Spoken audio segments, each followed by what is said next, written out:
Frederick Douglass, a hard-working and dedicated man, devoted his life to the abolition of slavery. However, the abolition of slavery was not the only task he spent his life working on. Women's suffrage was another project Douglass felt passionate about, and throughout his life, he spoke out on behalf of women. Douglass was the only man to be invited to the podium at the Seneca Falls Women's Rights Conference. This conference was the first women's rights convention.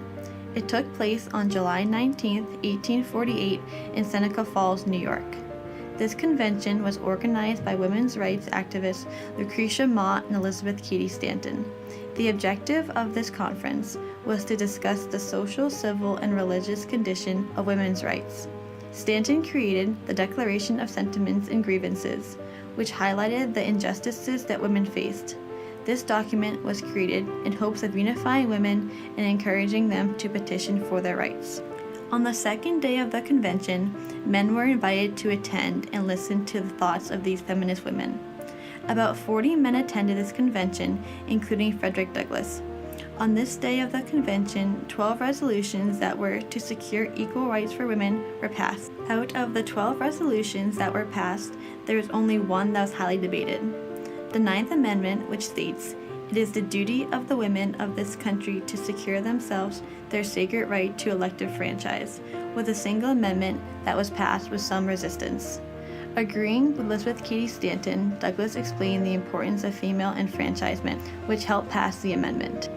The idea of women voting was not easily accepted by the public, which caused the Seneca Falls Convention to face much opposition.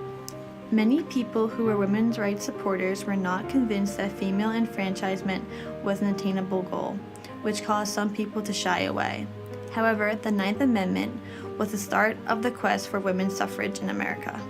Although he supported women's rights, Frederick Douglass did have some disagreements with Susan B. Anthony and Elizabeth Cady Stanton. Douglass believed that black men should be granted the right to vote before women. Since white women were more privileged than black men, Douglass thought that black men were more deserving of the right to vote. Both Anthony and Stanton believed that women and black men should be granted the right to vote at the same time, stating that prejudice and violence against black men made their need for the franchise more pressing. In the following 2 weeks, a larger meeting in Rochester, New York took place. Every year after, there was a women's rights convention that focused on the main goal of women's suffrage.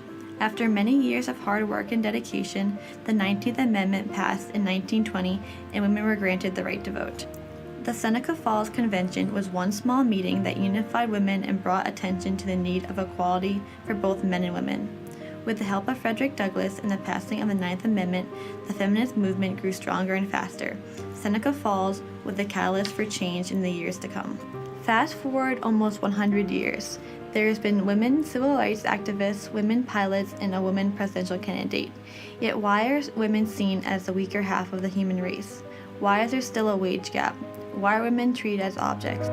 These are all questions that should have been answered by 2016. With strong women like Rosa Parks, Amelia Earhart, and Hillary Clinton in our history, we have seen what women are capable of. Women have successful jobs, college degrees, and an active lifestyle. So why do so many of us have the expectation that women are to be confined to their houses and that their family is their one and only priority? Women are and should be seen as people who can achieve high levels of education and have a prestigious job. The expectation that women should have a traditional family is still prevalent yet unrealistic. A woman's prerogative to have children or not to have children should be entirely their own choice. We have come so far since 1920, when Susan B. Anthony and Elizabeth Cady Stanton advocated for our rights. However, we still have changes to make and stereotypes to overcome. With the fourth wave of feminism on the horizon, I have hopes that our generation will not only answer these questions but conquer gender bias.